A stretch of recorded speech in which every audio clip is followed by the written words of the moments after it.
शिवसेना मनसे युती होणार नसल्याचं स्पष्ट झालं असलं तरी सुद्धा मनसेच्या युती संदर्भातल्या प्रस्तावावरून अजून देखील शिवसेना मनसेत वाद सुरू आहेत।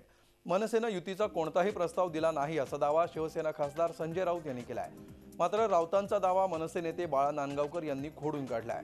मनसे अध्यक्ष राज ठाकरे यांनी उद्धव ठाकरे फोन उचलत नसल्यामुळे संजय राऊत यांना फोन केल्याचा प्रतिदावाही नांदगावकरांनी केलाय।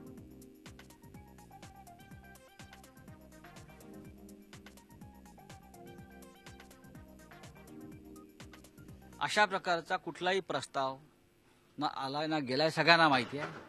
पण अफवाच्या पायावर ज्यांचं राजकारण चालतं, रुमर्स बेस पॉलिटिक्स, हे गोव्यात सुद्धा आम्ही बघतोय, देशभरात बघतोय।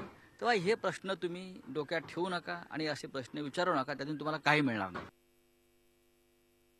मला आठवतं की शिवसेना भारतीय जनता पक्षाची युती तुटण्याच्या अगोदर सन्माननीय राज ठाकरे साहेबांनी शिवसेनेचे नेते संजय राऊत यांना फोन केला होता युती तुटण्यापूर्वी।